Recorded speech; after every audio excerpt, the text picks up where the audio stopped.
धर्म प्रेमी बंधुओं, भगवान दोषों से रहित होते हैं, इस बात को आपको बतलाया गया।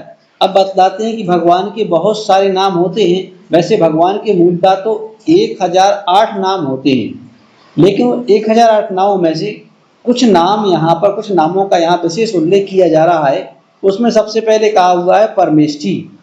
कहा हुआ है परमेष्ठी परम ज्योतिर्रागो विमलाकृति सर्वज्ञोनादि मध्यांता सार्वाशास्तोपलालिते। सबसे पहले कहा परमेष्ठी, कहा जो परम पद में स्थित है, उत्कृष्ट पद में स्थित है, इसलिए उनको परमेष्ठी कहते हैं।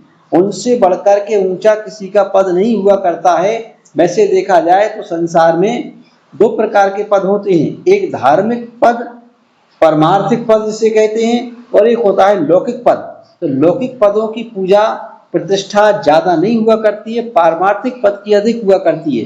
तभी तो जो संत होते हैं, संत के चरणों में राजा महाराजा भी जाकर के झुकते हैं, क्योंकि वह भी परम पद में स्थित हैं, वो परमार्थ के परम पद में स्थित हैं, और ये लौकिक परम पद में स्थित हैं। इसलिए परमेष्ठी मतलब परमेष्ठी 5 होते हैं, अरहंत, सिद्ध, आचार्य, उपाध्याय और सर्वसाधु।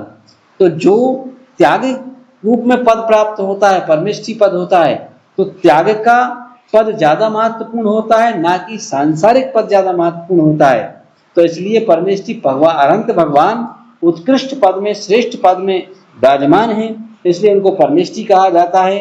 फिर कहा परम ज्योति, कहा परम उत्कृष्ट ज्योति, मतलब केवल ज्ञान रूपी ज्योति।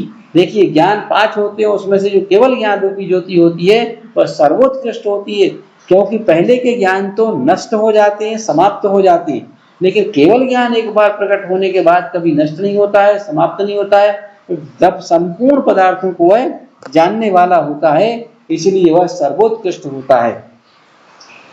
तीसरे नंबर पर कहा विरागो, का विराग मतलब जिनके अंदर से राग बीत गया है, मतलब चारों कसाएं बीत गई हैं, राग द्वेष बीत गया है, इसलिए इनको विराग कहा जाता है।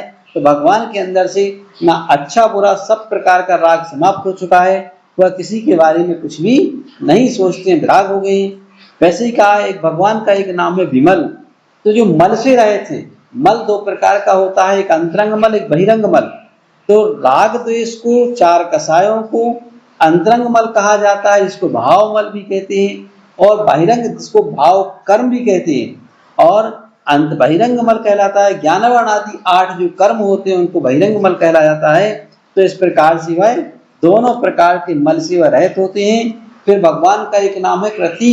कृति का मतलब होता है कृतज्ञ, पूर्णता को प्राप्त हुआ है, कृत मतलब अब उनको कुछ भी संसार का कोई भी काम करने को बाकी नहीं रहा है, इसलिए वह हाथ पर हाथ रख करके बैठ गए, इसका नाम है कृति।